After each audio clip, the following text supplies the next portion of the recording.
अस्सलाम वालेकुम। इमरान याकूब खान साहब के साथ व्यू पॉइंट से मैं हूं ज़ैनब जतोई। नाज़रीन, प्रोग्राम के आगाज़ में आज हम बात करेंगे, अमेरिका इसराइल ने ईरान पर कलेक्टिव हमला किया है। ये तो एंटिसिपेटेड था कि अमेरिका ईरान पर हमला करेगा, लेकिन एक तरफ अमेरिका ईरान के साथ मुज़ाकरात कर रहा था, फिर दूसरी तरफ हमला कर दिया गया। हमने देखा कि अब से कबल जब मुज़ाकरात अमेरिका और ईरान के हो रहे थे तब भी इसराइल ने हमला किया, लेकिन अब तो अमेरिका फ्रंट पर है और अमेरिका इसराइल की जानिब से जो कलेक्टिव हमला किया गया है इसके काफ़ी ज़्यादा नुकसानात भी सामने आ रहे हैं। ईरान ने जवाबी हमला भी किया है, ईरान की जानिब से अमेरिकी बेसिस को निशाना बनाया गया है और अब खलीजी रियासतों की जानिब से मजम्मत भी की जा रही है। क्या ये मजम्मत इनफ है? अब सूरत हाल जो मशरक़ वस्ता में बनती हुई दिखाई दे रही है, किस तरह से अब इस जंग को रोका जाएगा और क्या अब मुज़ाकरात वाली स्पेस बचती है या नहीं? इस सारे मामले पर आज हम प्रोग्राम के पहले दूसरे हिस्से में इसका जायज़ा लेंगे कि सिचुएशन आगे किस तरफ जा रही है। प्रोग्राम के तीसरे हिस्से में बात करेंगे हम, पाकिस्तान T20 सेमीफाइनल के दौर से बाहर हो गया है। पाकिस्तान और श्रीलंका का आज मैच था, उस मैच का भी आज हम एनालिसिस लेंगे कि किस तरह से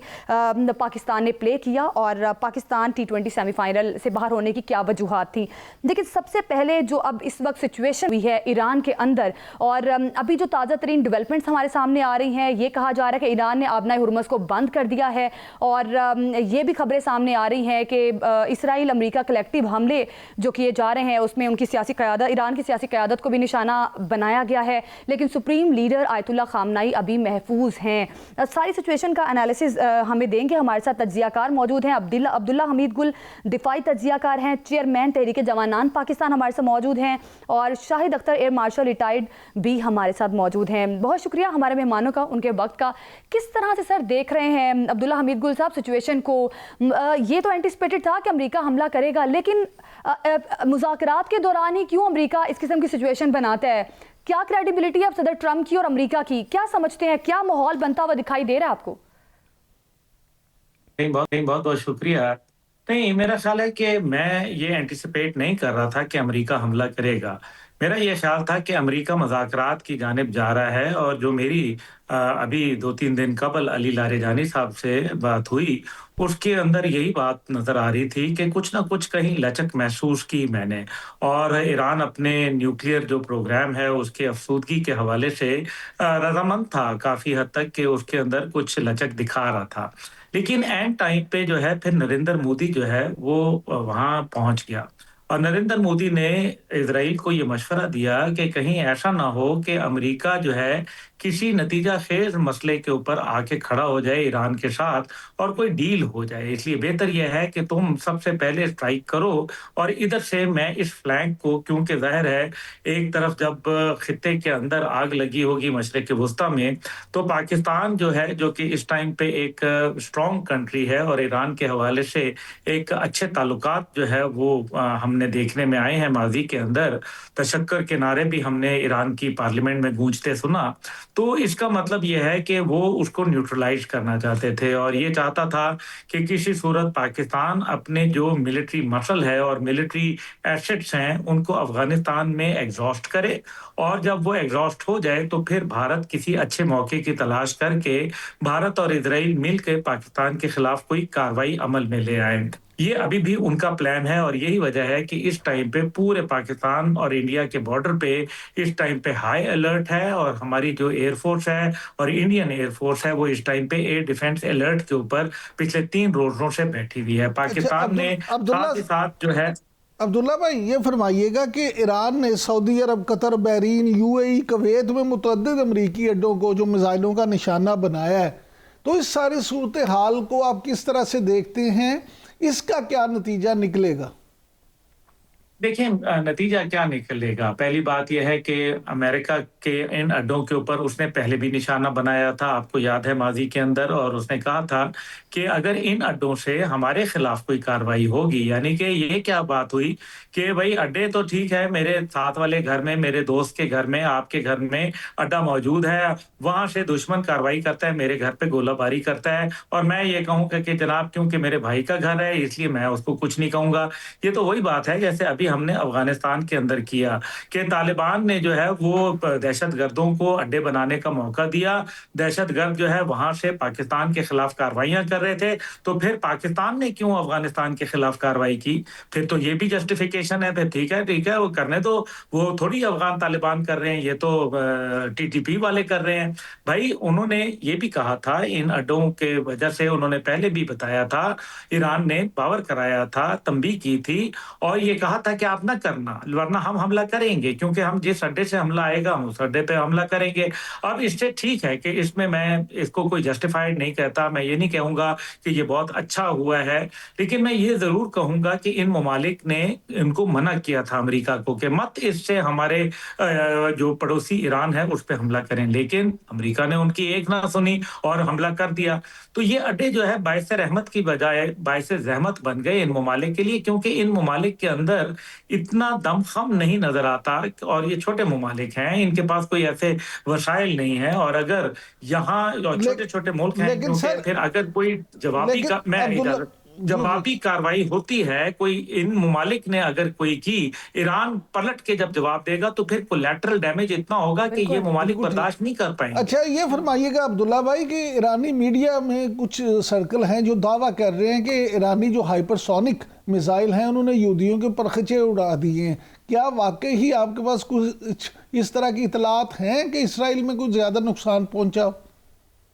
देखिए, इस टाइम पे जो है वो वहाँ आपको पता है मीडिया का ब्लैकआउट है, और जिस तरीके से माजी के अंदर 12 रोज़ा जंग में हमने देखे कि किस तरीके से हैफा के अंदर, तिल अबीब में और दीगर शहरों के अंदर जो कहर मचाया ईरानी मिसाइल्स ने, तो उसमें तो कोई दूसरी राय नहीं है। लेकिन क्या उन्होंने कोई नुकसान बताया कि कुछ हुआ? तो नुकसान तो बहुत बड़ा हुआ, इसमें तो कोई दूसरी राय नहीं है। तभी तो इजराइल जो है अमेरिका का सहारा लिए बगैर हमला करने से कासिर था। इजराइल जो है वो 12 रोजा जंग में खुद बाजा के अमेरिका के गोडे गिट्टे पकड़े और कहा कि खुदा के लिए जंग से जान छुड़वाओ मेरी। तो ये ईरान तो नहीं लेके गया था ये दरखास्त। अब जो इनके मिसाइल हैं, ये सबसे पुराने और सबसे जो कमजोर मिसाइल हैं, अभी वो दागे हैं, और अभी इससे बहुत सुपीरियर क्वालिटी के और बहुत ज्यादा तबाही फैलाने वाले मिसाइल मौजूद हैं। लेकिन और मुझे ये बात लगता समझ है से कि बालातर है। जी जी जी, कहिएगा। मुझे ये लगता है कि बाब मंदब स्ट्रेट जो बंद की है, आबनाए हुर्मुज जो है वो बंद किया है, इसके बाद जो तिजारती मामलात हैं, दुनिया का 3.5 ट्रिलियन डॉलर की जो इकोनॉमी है, वो उसका मेरे ख्याल में बहुत बड़ा जो है भट्टा बैठने वाला है। दूसरी जानिब जो है तकरीबन ऑयल की प्राइसेस जो है 130 से 150 डॉलर फी बैरल तक बढ़ाने की बातें हो रही हैं, और ये एक मेरे ख्याल में दुनिया की जो मईशत है उसका भट्टा बिठा देगी।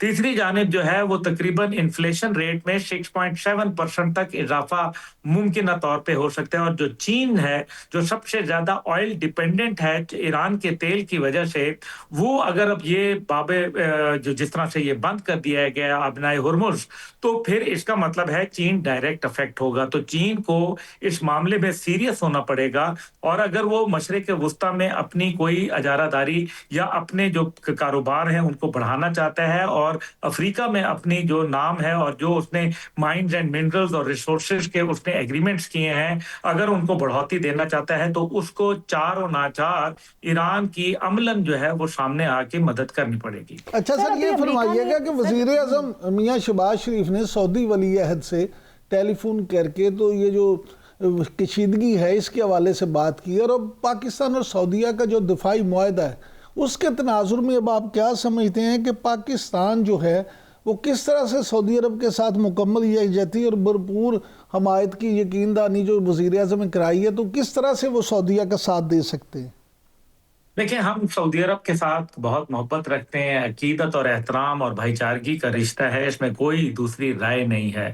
सऊदी अरब और पाकिस्तान के माबैन जो दिफाई मुआहदा और स्ट्रेटेजिक मुआहदा हुआ है, उसके पहली बात यह है कि खद्दो-खाल अभी तक जो है वो मीडिया में नहीं आए, जिससे अभी कुछ कहना कबल अज़ वक्त होगा। लेकिन इससे पहले 3 दिन कबल पाकिस्तान के ऊपर अफगानिस्तान की जानिब से हमला किया गया था, तो उस टाइम पे सऊदी अरब ने जो किरदार पाकिस्तान के हवाले से अदा किया, मेरा ख्याल है कि शायद ऐसा ही कुछ किरदार जो है वो पाकिस्तान भी अदा करेगा, क्योंकि पाकिस्तान जो है वो है वो दे आर ट्रैप्ड। पाकिस्तान में एक तरफ पड़ोसी ईरान है जिसके साथ एक बड़े अच्छे मरासिम हैं, तो दूसरी तरफ हमारा भाई और बड़ा भाई जो है वो सऊदी अरब मौजूद है जिसके साथ दिफाई मुआहदा भी है। खैर वक्त देखेंगे कि इसके ऊपर क्या रद्द अमल आता है, अच्छा लेकिन अब्दुल्ला मुझे हमीद गुल साहब, कोई हमने अमली तौर पर कार्रवाई नजर बिल्कुल नहीं आ बिल्कुल रही। अब्दुल्ला हमीद गुल साहब, हमने पहले आगाज़ में देखा कि जब ईरान में मुजाहरे हो रहे थे, अमेरिका ने मुजाहिरीन को हवा देने की कोशिश की और जो सारी सिचुएशन थी वो भी आपने देखी कि ये भी लग रहा था कि अमेरिका चाहता है कि वहाँ पर रिजीम चेंज हो। जब नहीं हो सका फिर अमेरिका ने ये न्यूक्लियर प्रोग्राम को जवाब बनाकर अब ईरान पर जो हमला किया है, तो अब आपको क्या लगता है न्यूक्लियर प्रोग्राम इनका एक एजेंडा है या वहाँ पर रिजीम चेंज चाहता है अमेरिका? नहीं, न्यूक्लियर प्रोग्राम तो वन ऑफ द टारगेट्स है उनका। देखिए ना, वो अब जो मिसाइल प्रोग्राम पे बार बार कह रहे हैं वो इसी वजह से क्योंकि मिसाइल जो है वो इजराइल के लिए खतरा बन गया है और इजराइल के हर खतरे को अमेरिका जो है वो मिटाने के लिए तो हर तरह से ताउन कर रहा है। और कहीं अगर उस वॉर हेड के ऊपर न्यूक्लियर लग गया तो फिर तो इजराइल का तो काम तमाम हो जाएगा। इसलिए वो ये समझते हैं कि कहीं ना कहीं से अगर उनको कोई बॉम्ब मिल गया या कुछ हो गया तो फिर तो तबाही जो है वो इजराइल का मुकद्दर बन जाएगी।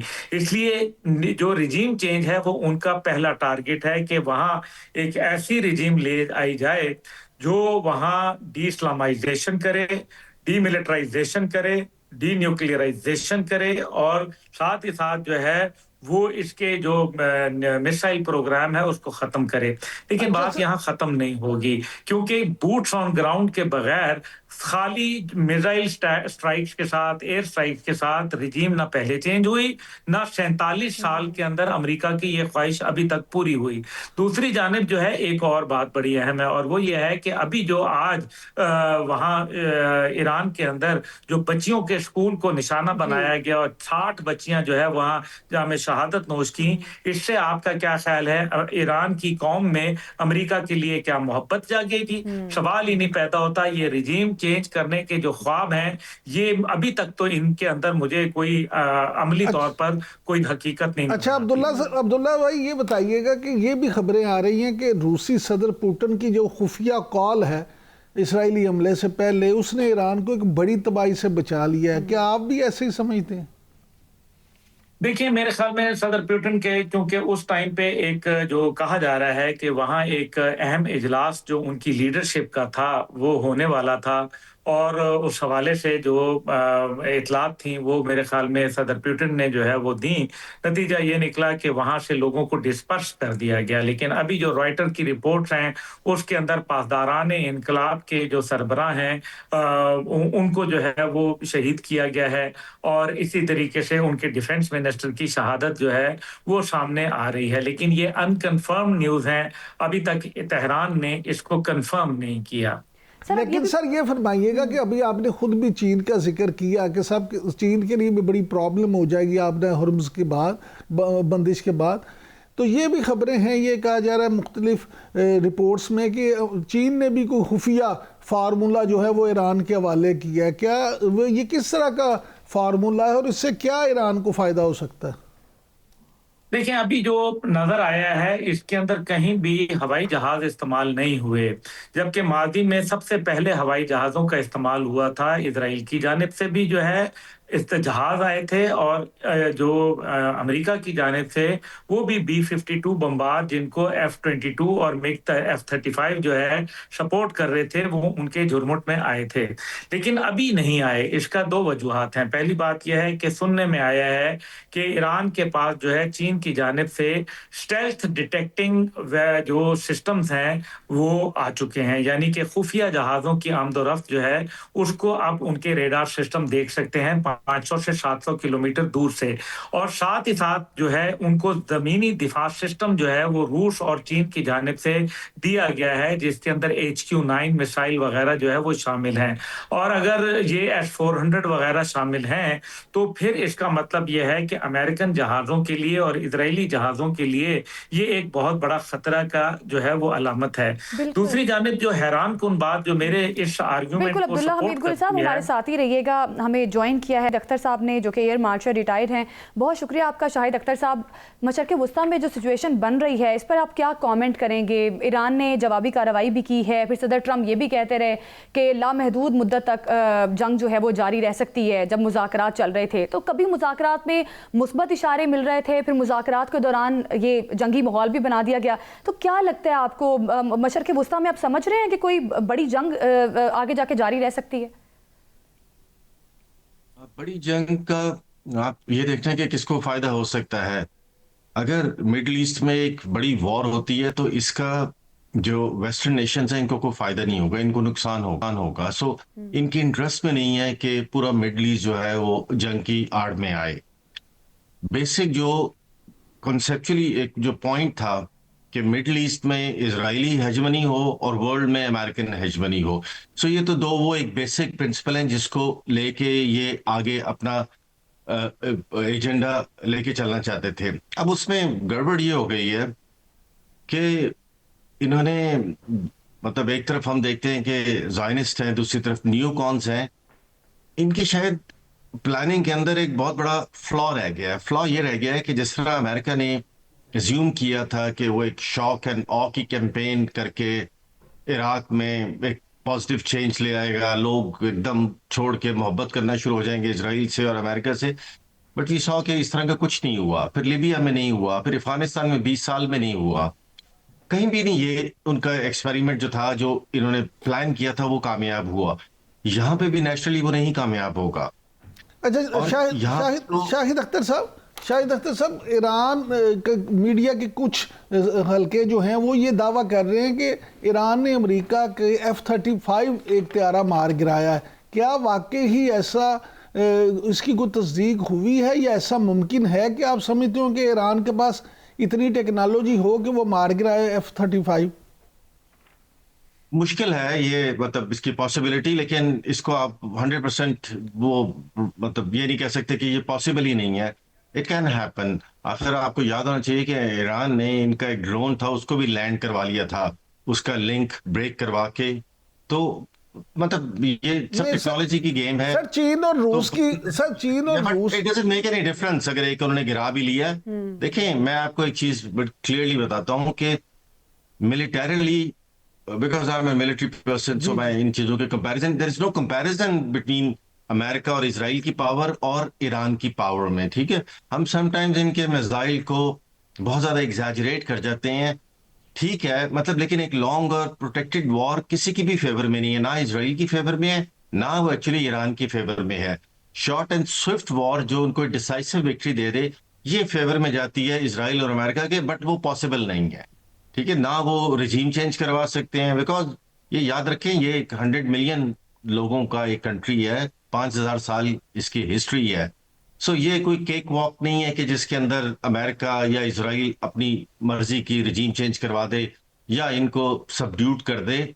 और ईरान की जो एक्चुअल मिसाइल या ड्रोन की जो कैपेबिलिटी है, दैट इज लार्जली मतलब अननोन इन अ सेंस के, चलें ड्रोन तो हम कह सकते हैं कि वो ऐसी टेक्नोलॉजी है कि जिसको शूट डाउन कर दिया जाएगा, क्योंकि बदकिस्मती से इजराइल के रास्ते में जो मुसलमान ममालिक है वही शूट डाउन कर रहे होते हैं या अलाउ कर रहे होते हैं अपनी एयर स्पेस को कि इसको दूसरे यूज करें। बट जहां तक इनके मिसाइल का ताल्लुक है, some of those missile can actually surprise. अब वो सरप्राइज में वो इजराइल के अंदर एक हद तक डिस्ट्रक्शन कॉज कर सकते हैं, और इजराइल एक्चुअली वो डिस्ट्रक्शन भी लेना जो है उसके लिए एक्सेप्टेबल नहीं होता। But I am just surprise on one thing, वो ये है कि अगर इस तरह की कैंपेन इनको लॉन्च करनी चाहिए थी, जिसको शॉक एंड ऑ की कैंपेन करते हैं, जिसकी कैपेबिलिटी अमेरिका और इजराइल के पास है, तो इन्होंने पॉज क्यों दिया हुआ है? यू नो, बड़ी एक छोटी वेव्स में ये सारा जो है ये अचीव कर रहे हैं। इससे 10 गुना ज्यादा इंटेंसिटी के साथ भी ये कर सकते हैं। तो इसका मतलब है डेलिब्रेटली इस वॉर को एक खास तरीके से कैलिब्रेट किया जा रहा है। उसकी मुझे अभी तो उसकी कोई वो लॉजिक नहीं समझ आ रही है। आने वाले वक्त में शायद ये चीज क्लियर हो जाएगी कि बिल्कुल व्हाई इट बिल्कुल इज बीइंग कोलैटरल डैमेज होगा सर, और दोनों साइड से अमरीका, इसराइल, ईरान जो है इसके शिकंजे में आ सकते हैं। बहुत शुक्रिया आपका अब्दुल्ला हमीद गुल साहब हमारे साथ मौजूद थे। शाहिद अख्तर साहब हमारे साथ अभी भी मौजूद हैं, उनसे मजीद भी इस पर तज्जिया जानेंगे। नाजरीन, अभी वक्त हुआ है एक शॉर्ट ब्रेक का। ब्रेक के बाद बात करेंगे ईरान पर अमरीकी हमले के क्या नताइज बरामद होंगे, क्या तीसरी आलमी जंग शुरू हो सकती है, इस मामले पर बात करेंगे। हमारे साथ ही रहिएगा।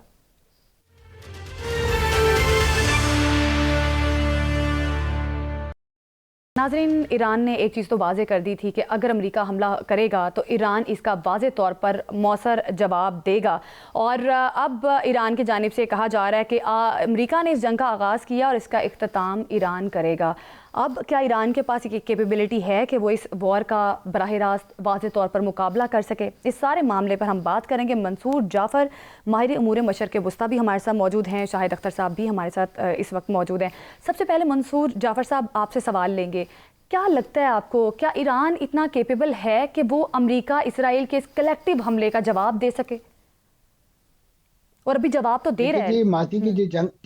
मादी की जो जंग है, अगर आप उसका एनालिसिस करें तो उस वक्त भी इसी नौइयत की बातें की जा रही थी कि आया ईरान के पास इस जंग का फॉल आउट जो है वो बर्दाश्त करने की सकत है, और ख़ास तौर पे उससे बढ़कर इसका जवाब देने की सकत है। तो ईरान ने अपनी जो भी लिमिटेड स्केल उसके पास कैपेबिलिटीज़ थी, चाहे डिफेंस की थी, ऑफेंस की थी या डिफेंस की, उसको बरूएकार लाते हुए तल अबीब तक का जो है वो निशाना बनाया, उसके मिसाइल और उसके बाद जो लेसन उसने लर्न किए उस जंग के नतीजे में, उसको फिर उन्होंने अपनी जो दिफाई कैपेबिलिटी है वो बढ़ाने के लिए इस्तेमाल किया है। सुपरसोनिक मिसाइल से लेके अपनी जो जो बैलिस्टिक मिसाइल की रेंज है उसमें भी इजाफा किया। और ये वो चीज़ें थी कि जिसको देखते हुए ईरान के कान एक बार फिर खड़े हुए कि हम जिस मुल्क को तबाह बर्बादी का दास्तान बनाना चाहते थे वो तो दोबारा से अपने पैरों पे खड़ा होता हुआ दिखाई दे रहा है, और एक बार फिर हम ठोक कर अपने न्यूक्लियर प्रोग्राम जो है उसको पुरअमन मकासद के लिए इस्तेमाल करने की बातें कर रहा है। तो लिहाजा एक बार फिर उसे सबक सिखाना चाहिए। और उसके साथ साथ जो इंटरनेशनल बॉडी का, जो इंटरनेशनल दुनिया का जो प्रेशर था, उसको भी एक आई वॉश के तौर पे इस्तेमाल करते हुए नाम नहाद मुज़ाकरात का एक डोर डाला गया, और उन मुज़ाकरात के नतीजे में ईरान को टाइम बाई करने के लिए इस्तेमाल किया गया। और पसे पर्दा दोनों मुल्क जो है वो मिलकर ऐसी अस्करी और दिफाई नौइयत की तैयारियां जो है उसमें मसरूफ हो गए कि जिसका फॉल आउट जो है, जो जिसका एक मुंतहा जो लॉजिकल एंड जो है वो आपने कल ईरान पर एक खुले हमले की सूरत में देखा। तो ये वो सिचुएशन है कि ये वो सिनेरियो है कि जिसको देखते हुए यानी ये बात यकीन से कही जा सकती है कि ईरान यकीनन इस जंग में कोई इसका पासा पलटने की पोजीशन में नहीं है, लेकिन इस जंग को इतना लंबा कर सकता है अपने उन माजी के तजर्बात की रोशनी में कि जो लंबी जंगें उन्होंने इस इलाके में इराक के साथ लड़ी हैं, और उसके नतीजे में उनके अवाम और उनकी लीडरशिप तमाम के तमाम पूरी तरह ट्रेंड हैं कि वो इस नौइयत की तवील जंगें जो हैं वो लड़ सकें। अमेरिका के लिए इस नौइयत। मंसूर भाई, हमारे साथ एयर मार्शल शाहिद अख्तर साहब भी मौजूद हैं। सर, ये फरमाइएगा कि देखिए, मंसूर साहब ये कह रहे हैं, पहले आपने भी फरमाया कि, और तमाम लोग इस बात पे तो मुत्तफिक हैं कि ईरान की दिफाई कुव्वत वो नहीं है जो अमेरिका या इसराइल की है। लेकिन ये फरमाइएगा आप, क्योंकि खुद एयरफोर्स के एयर मार्शल रहे हैं, आप क्या समझते हैं कि मौजूदा दौर में उस तरह की दिफाई कुव्वत ना होते हुए, कोई मजबूत एयरफोर्स ना होते हुए, कितनी देर तक ये लड़ाई प्रोलॉन्ग की जा सकती है? देखें, ईरान की जो स्ट्रैटेजी होगी वो एसिमेट्रिक वॉर की होगी, ठीक है। अब आपको ये तो हमें मालूम है कि जो स्टार्ट हो गया है, जिसकी हम कह सकते हैं कि जो विच हैज बीन अकम्प्लिश्ड, वो मिसाइल वॉर है और मे बी ड्रोन वॉर हो जाएगी। फिर इसके बाद जिसकी हम कहते हैं कि एक पॉसिबिलिटी है, वो जब मैं एसिमेट्रिक वॉर की बात करता हूं तो फिर वो शायद साइबर वॉर की तरफ जाए और अटैक करे इजराइल को या यूरोप को और उससे डिस्ट्रप्शन कॉज करने की कोशिश करे। और फिर तीसरा लेवल जब और प्रोलॉन्ग हो जाएगी या ईरान को अपने सर्वाइवल का होगा, तो वो फिर उसकी जितनी भी रिमेनिंग प्रॉक्सीज हैं इन द वर्ल्ड, चाहे वो लिबनान में हो, चाहे वो इराक में हो, चाहे वो यमन में हो, फिर वो उनको भी यूज करेगा ताकि वो टिल्ट करे बैलेंस। फिर वो इस पूरे खिते का जो एक बैलेंस है उसको डिस्टर्ब करेगा जो वर्ल्ड अफोर्ड नहीं कर सकेगी। फॉर एग्जांपल आज आप देखें कि the world largest airport Dubai अब बंद हो चुका हुआ है। थाउजेंड्स ऑफ फ्लाइट्स कैंसिल हो गई हैं, अनथिंकेबल था ये। और उसके साथ बाकी कतर का भी, दोहा भी बंद हो गया है, और आई एम श्योर दूसरे भी बंद हो गए होंगे। ये वो डिस्ट्रक्शन है जिसको वर्ल्ड ये तो तय था कि वॉर होगी। जैनब एक मिनट, ये जरा एयर मार्शल साहब से ये मैं जरूर जानना चाहूंगा। सर आप ये फरमाइएगा कि ये यहाँ तो अमेरिका इसराइल गठजोड़ है, दूसरी तरफ अफगानिस्तान में इसराइल, इंडिया और अफगानिस्तान गठजोड़ है। आप बीइंग एयरफोर्स मैन ये फरमाइएगा कि वहाँ पे जो इस वक्त हमारी स्ट्राइक्स हैं, इस सारे मामले को आप किस तरह से देखते हैं? पाकिस्तान जो है क्या अब दहशतगर्दों को पूरी तरह से वहाँ निस्तो नबूद करने में कामयाब हो जाएगा? क्योंकि इंडियन मीडिया तो प्रोवोक कर रहा है अफगानिस्तान को कि आप फौरन हमला कर दें। देखें, जब अभी अफगानिस्तान ने पाकिस्तान पे एक मतलब अनप्रोवोक किस्म के मल्टीपल अटैक लॉन्च किए थे और पाकिस्तान को इस वॉर में एम्ब्रॉयल किया, बिकॉज सिचुएशन ये डिमांड कर रही है कि पाकिस्तान अब एक लीडिंग रोल अदा करे ताकि ये जो पूरी मुस्लिम वर्ल्ड और स्पेशली मिडल ईस्ट में जो एक जंग है जो कि स्प्रेड होके बहुत बड़ी जंग में कन्वर्ट हो सकती है, उसको रोका जाए। And Pakistan is an important country, और पाकिस्तान ने ऑलरेडी स्टार्ट कर दी हैं ये कोशिशें। हमें इसको रोकना है। हमें फॉर द टाइम बीइंग जो अफगानिस्तान वाला हमारा है, ऑल्दो वी आर कैपेबल कि हम साइमल्टेनियसली इन फ्रंट्स पे कर सकें, बट हमें उसको एक मेरे ख्याल में उसको एक पॉज करके हमें पूरे वर्ल्ड को इकट्ठा करना है। मंसूर जाफर साहब आपसे भी जी सर, मंसूर जाफर साहब आपसे भी कमेंट लेना चाहेंगे इसी मामले पर। अब यूरोपीय यूनियन ने भी पाकिस्तान और अफगानिस्तान को कशीदगी कम करने का कहा है। क्या समझते हैं आने वाले टाइम में ये कशीदगी कम होगी और अफगान सरजमीन जो है दहशतगर्दी के लिए इस्तेमाल होती है, पूरी दुनिया को पता है, तो क्या अफगानिस्तान इससे कोई सबक हासिल करेगा? मंसूर भाई इसमें यह भी प्लीज शामिल कर दें कि सीनियर साफी हामिद मीर साहब ने यह कहा है कि मशरिक़ वस्ता का एक मुल्क तालिबान हुकूमत की पाकिस्तान पर हमला करने के लिए हौसला अफजाई कर रहा है। आप मिडिल ईस्ट के अमूर को बहुत बेहतर तरह से समझते हैं, ये फरमाइएगा क्या वाकई ऐसा है कि आपके पास भी कुछ इस तरह की इंफॉर्मेशन है? खदशात अपनी जगह मौजूद है और ख़ासतौर पे कुछ ममालिक ऐसे मौजूद हैं कि जिनकी इस नौइयत की जो लॉन्ग आर्म्स कह सकते हैं इन्वॉल्वमेंट आपको पाकिस्तान के अंदर तो चाहे वो इस्टेब्लिश हो ना हो, लेकिन दीगर खित्तों के अंदर वो इस्टेब्लिश हो चुकी है। और उस हवाले से रिसेंटली आपने देखा कि उन दो मुल्कों के दरमियान जो है एक मिलिट्री कॉन्फ्लिक्ट, एक तनाज़ा यमन की सूरत में आपको देखने को मिला। मेरी मुराद यूएई और सऊदी अरब है। शायद इनडायरेक्ट इशारा आपको मिल गया हो कि किस मुल्क की तरफ हामिद मीर साहब इशारा कर रहे हैं। तो ऐसी सूरत में मैं समझता हूँ कि ये मामलात जो है इनको डाई डाउन करने में भी यही ममालिक किरदार अदा कर सकते हैं, क्योंकि इस वक्त इस नौइयत के जितने भी स्प्लिंटर ग्रुप्स हैं उनको नेगोशिएशन टेबल पे लाने में भी अरब दुनिया के ही बाज़ कैपिटल जो है उन्होंने बड़ा मौसर किरदार अदा किया।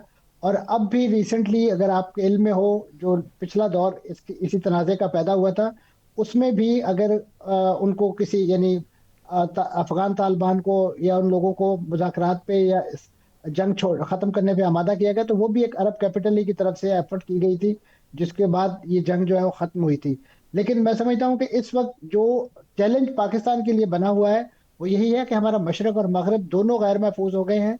और ख़ास तौर पे जो नेतन्याहू और भारत के जो वज़ीर-ए-आज़म की मुलाकात है, उसके बाद जो एक आइडिया फ्लोट किया गया है कि हेक्सागोन इत्तेहाद बनाने की कोशिश, जो नजमत-उद-दाऊद जिसे आप डेविड स्टार कहते हैं, उसके 6 कोनों पे मुश्तमिल वो 6 मुल्कों का जो एक इत्तेहाद बनाने की कोशिश की जा रही है, उसमें ये अफगानिस्तान भी शामिल है। और ख़ासतौर पे वो पाकिस्तान के लिए एक बड़ा दर्द-ए-सर और चैलेंज इस हवाले से है कि आज इसराइल ने जिस तरीके से ईरान को गैर महफूज बना दिया है, अमरीकी हमलों ने ईरानियों को एक आजमाइश से दुचार कर दिया है। ऐसे में जो ईरान का रद्द-ए-अमल इस वक्त हमें सऊदी अरब तक फैलता हुआ दिखाई दे रहा है, बिल्कुल सर, निगोशिएट करना ही पड़ेगा। जाहिर हमारा मशरिक और मगरिब अब गैर महफूज है। शाहिद अख्तर साहब, क्या समझते हैं आप कि जिस तरह से हमने एक ये भी स्टेटमेंट चल रही है, डॉक्टर इसरार अहमद मरहूम का एक पुराना क्लिप चल रहा है जिसमें वो भी इसी तरफ इशारा कर रहे हैं कि अगली जो जंग होगी पाकिस्तान की वो भारत और अफगानिस्तान के साथ होगी और अफगानिस्तान और भारत मिलकर हमला करेंगे। तो क्या लगता है जो अभी सिचुएशन बन रही है और जिस तरह से भारत अफगानिस्तान को सपोर्ट करता रहा, पाकिस्तान में दहशत दहशतगर्दी फैलाने के लिए, और अभी जो मुख्तलिफ किस्म के स्टेटमेंट सामने आ रहे हैं, तो क्या लगता है आने वाले दिनों में हम समझ सकते हैं कि ये इस किस्म की सिचुएशन बन सकती है? आप मुझसे पूछ रही हैं जी? जी, शाहिद अख्तर साहब आपसे पूछ रही हूँ, भारत और अफगानिस्तान मिलकर पाकिस्तान पर हमला कर सकता है? डॉक्टर इसरार अहमद का पुराना क्लिप जो वायरल हो रहा है। नहीं, मेरा नहीं ख्याल कि कोई ऐसी पॉसिबिलिटी है या इंडिया ऐसी हमाकत करेगा, बिकॉज उनको ये याद रखना चाहिए कि चाइना भी साथ बैठा हुआ है, ठीक है ना, और ऑब्जर्व कर रहा है सारा कुछ। और तो इस किस्म की कोई ऐसी जिसमें पाकिस्तान का सर्वाइवल एट स्टेक हो, चाइना कभी भी बर्दाश्त नहीं करेगा। और दूसरी बात है कि यू शुड अंडरस्टैंड, पाकिस्तान एक न्यूक्लियर पावर है, एंड मतलब हमने अभी दिखा दिया था इंडिया के साथ कि हम किस कदर आजकल की जो जंगें हैं, स्पेशली जिनके पास बहुत ज्यादा अच्छी एयर पावर है, जैसे पाकिस्तान है और इंडिया है या चाइना है, तो ये बहुत ज्यादा डिस्ट्रक्शन कॉज कर सकती हैं, जिससे मुल्कों की इंडस्ट्रीज और उनके सारे निजाम तहस नहस हो सकते हैं। इंडिया को इस चीज का अच्छी तरह पता है कि पाकिस्तान क्या कर सकता है। अफगानिस्तान के पास तो खैर कोई फोर्स नहीं है, कोई कंपैरिजन नहीं है, वो एक एसिमेट्रिक वॉर ही लड़ सकते हैं हमारे साथ, जो कि हमारे लिए बिल्कुल ऑब्वियसली अच्छी नहीं है। इसीलिए मैंने ये कहा था कि अब चूंकि हमारे तीनों फ्रंट्स इस वक्त जो हैं वो वॉलेटाइल हुए हुए हैं, अफगानिस्तान, ईरान एंड इंडिया, सो हमें ये देखना है कि हम किस किस फ्रंट को इस वक्त ठंडा करके, और जो इमीडिएट डेंजर आया हुआ है to Muslim world in the shape of this attack, क्योंकि ये स्प्रेड हो सकता है, इसको हम कैसे तीनों फ्रंट्स हमारे वोलेटाइल है और पाकिस्तान को यकीनी तौर पर पीस मेकिंग कुछ बड़े बात करने होंगे। बहुत शुक्रिया आपका मंसूर जाफर, माहिर उमूर मशरक़ वुस्ता हमारे साथ मौजूद थे। Air marshal retired Shahid Akhtar साहब हमारे साथ मौजूद थे और सारी सिचुएशन में हमें बता रहे थे कि आने वाले टाइम में क्या सिचुएशन बनती हुई दिखाई दे रही है। नाजरीन, अभी वक्त हुआ एक शॉर्ट ब्रेक का। ब्रेक के बाद बात करेंगे T20 वर्ल्ड कप के अहम तरीन मैच में पाकिस्तान ने श्रीलंका को 5 रन से हरा दिया। पाकिस्तान मैच जीत कर भी टूर्नामेंट से बाहर हो गया है। इस मामले पर बात करेंगे, stay with us.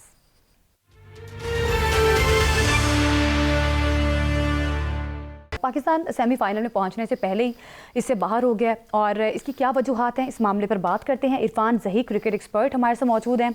Irfan Zaheer साहब, शुक्रिया आपके वक्त। आप क्या समझते हैं, क्या बड़ी वजूहात हैं हमारी नाकामियों की और कहाँ लैग कर रहे हैं हमारे खिलाड़ी? देखें ये बड़ी अनफॉर्चुनेट और सैड स्टोरी रही पूरा वर्ल्ड कप। सबसे पहले अगर हम सिलेक्शन से मेरा ख्याल बात करनी पड़ेगी, जब आप मेरिट पे बच्चों को सिलेक्ट नहीं करते जो डिजर्विंग होते हैं, जो परफॉर्मर होते हैं, तो आपका ये रिजल्ट आता है। कुछ हमने बैगेज कैरी किया, वही लड़के 7-8 लड़के वो हैं जो हर दफा आपको हर इवेंट पे नजर आते हैं, बट इवेंचुअली कुछ आपको करके नहीं देते, जिसमें टॉप पे बाबर आजम है, शहनशाह अफरीदी है, शादाब है, नवाज है, फहीम अशरफ है। ये हर दफा का यही है। और सबसे बड़ी चीज, हमारा कैप्टन वो कैप्टन है जिसकी अपनी टीम में जगह नहीं बनती, वो T20 का प्लेयर ही नहीं है। सिर्फ पूरे 1 साल के कैरियर के अंदर एक इनिंग्स उसकी अच्छी थी जो उसने श्रीलंका में पिछली सीरीज में खेली, और वही एक इनिंग हमारे गले पड़ गई। फिर इसी तरह जो बच्चे डिजर्विंग थे, जिसमें मां सदाकत था, अहमद दानियाल था, सुफियान मुकीम था, जब आपने इन बच्चों को चांस नहीं दिया, फिर आपने अपने आप को गिराया। तीसरी, चले इवेंट के अंदर भी जो लड़के आपने सिलेक्ट कर लिए, आप उनके साथ चल रहे थे, आप ये देखें कि आपका सबसे बड़ा मेन प्लेयर जिसने आज भी आपको एक चांस देने की कोशिश की, वो फखर जमान था। और फखर जमान के साथ आपने क्या ज्यादती की कि पहले 5 मैचेस में उसको खिलाया ही नहीं, उसको बाहर बैठाई रखा। आपका सबसे मेन बॉलर अबरार था और आपने अबरार के साथ क्या ज्यादती की कि अबरार को भी 2-3 मैचेस में आपने बाहर बिठा दिया। ये आपको शो करता है कि आपका माइंडसेट क्या है, आप कितने रिजिड हैं, आप सिर्फ सेव कर रहे हैं अपने लड़कों को।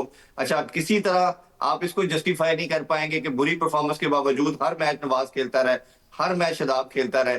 इसको अगर कोच किसी तरह जस्टिफाई कर सके, कप्तान कोई जवाब नहीं है। शायद आपकी वो PSL के अंदर इस्लामाबाद यूनाइटेड की जो एसोसिएशन है, आप उसको सेफ गार्ड करते रहे। फिर इतनी पैथेटिक आपकी अप्रोच रही, टॉस जीत रहे हैं, जिन पिचेस के ऊपर पहले बैटिंग करनी चाहिए उस पर बॉलिंग करते हैं, जहां चेस करना चाहिए वहां आप बैटिंग करते रहे, जो दुनिया पूरी एक अलग माइंडसेट के साथ आ रही है। इरफान साहब, गुजारिश ये है कि ये तो जो जेनेरिक बातें हैं सारी ऐसी हैं, लेकिन ये फरमाइएगा कि आज के पर्टिकुलर मैच के हवाले से अगर हम बात करें कि आज बड़ा अच्छा इन्होंने खेला, सब कुछ हो गया, फिर अचानक ये क्या हुआ कि आखिरी जो 3 ओवर्स थे उसमें धराधर विकेटें, जैसे ये इन्होंने तय किया था कि आखिरी ओवर में किसी ने खड़े ही नहीं होना। इमरान भाई, इसमें 2 चीजें हैं। एक तो नंबर 1 ये है कि हमारा जो क्लस्टर ऑफ विकेट है ना, कंबाइंड विकेट्स गिरने का मामला, ये आज से नहीं है, 2 साल से चल रहा है across the all format. T20, ODI, test में हमेशा हमारे इसी तरह 5-6 इकट्ठे आउट हो जाते हैं। आज के मैच में जो सेंचुरी की है शाहजादा फरहान ने, मैं कहूंगा वो सेल्फिश इनिंग्स थी। आप ये देखें, 19वें ओवर में उससे पहले भी 2 ओवर के पहले वो 96 पे आ गया था। उसने आखिरी जो 4 रन किए हैं वो एक एक लेता था ताकि किसी तरह मेरी सेंचुरी हो जाए। दैट वाज द मोमेंट जब आपको बड़ा क्लैरिटी से नजर आ रहा था कि पाकिस्तान 230-35 कर सकता है, और वो कंटिन्यूसली उसने एक एक सिंगल ली। 19वें ओवर की पहली बॉल पे भी उसने सेंचुरी की सिंगल करके, और दूसरे एंड पे चला गया और 3 विकेटें पाकिस्तान की उधर भी गिरी। जब आप इस माइंडसेट के साथ होंगे, आपका गोल पाकिस्तान नहीं है, आपका गोल पाकिस्तान की विक्ट्री नहीं है, आप पर्सनल माइलस्टोन को लेके चल रहे हैं, तो हमने उसका क्या करना है? आज आप अपनी सेंचुरी को वो कहाँ शोकेस करेगा? वो जिस तरह उसने सेलिब्रेशन की, तो मेरा ख्याल है कि ये आपने लड़कों के माइंड के अंदर इंकलकेट करने की बिल्कुल जरूरत है इरफान, कि हम आप एक से दो खिलाड़ियों पर रिलाई नहीं कर सकते कि साहिबजादा फरहान ने जिस तरह से आज अच्छा प्ले किया, फ़खर जमान ने बहुत अच्छा खेला, लेकिन कहीं ना कहीं हमारे क्रिकेट बोर्ड को कुछ अच्छी रिफॉर्म्स करनी पड़ेंगी और कुछ बेहतरी लाने के लिए कुछ बड़े इकदाम करने पड़ेंगे ताकि हमारी क्रिकेट टीम जो है वो हमें हर बार की तरह मायूस ना करे। ज़ैनब, ये बड़ी अनफॉर्चुनेट है।